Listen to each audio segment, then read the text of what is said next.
میں اپنی ہی ایک مثال سے سمجھا دیتا ہوں۔ 1998 میں ایک وقت ایسا برا تھا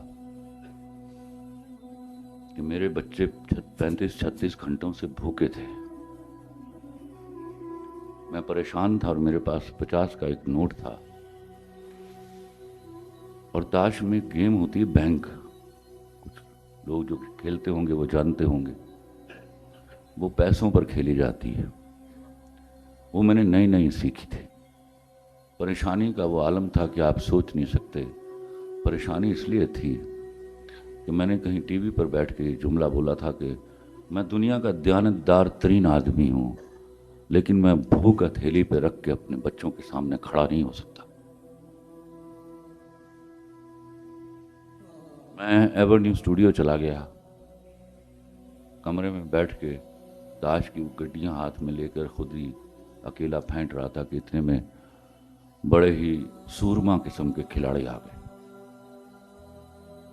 اور میں نے تاش کھیلنا شروع کر دی۔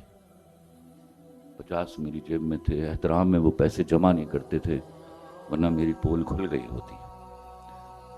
وہ بینک جو ہے، جن کو بینک آتا ہے، وہ 2200 روپے کا ہو گیا۔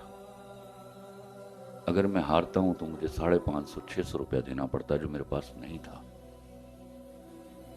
اور میں جو سب سے نوزائیدہ بینک کھیلنے والا تھا، صرف یہ دعا کر رہا تھا کہ یا اللہ میں بینک جیت جاؤں۔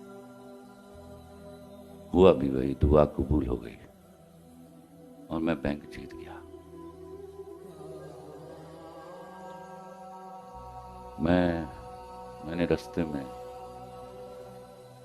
1 کلو گوشت لیا بکرے کا، ڈالڈے کا 5 کلو کا ڈبہ لیا، ایک میں نے توڑا لیا آٹے کا، چائے کی پتی کا ڈبہ لیا، اور بچ بچا کے میرے پاس کچھ 700 سے 750 کے درمیان پیسے تھے۔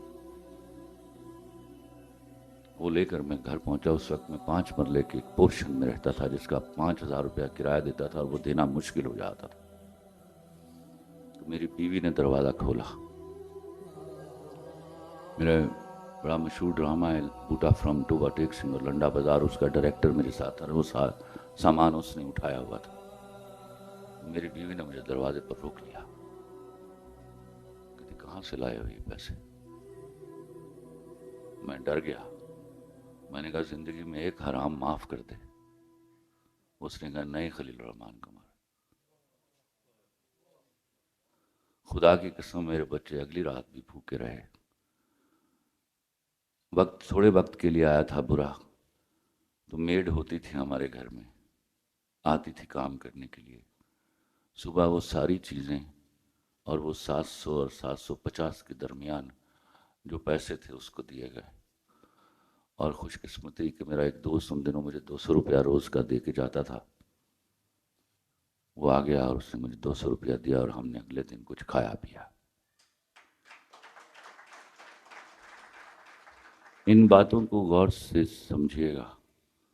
شاید جہاں اللہ نے آج مجھے پہنچایا ہے، میں اس پر اتنا پرائیڈ نہیں لیتا جتنا اس دن بھوکا رہنے کا لیتا ہوں۔ اس دن میں نے رکھا تھا روزہ، اور وہ روزہ آج تک الحمدللہ مسلسل چل رہا ہے۔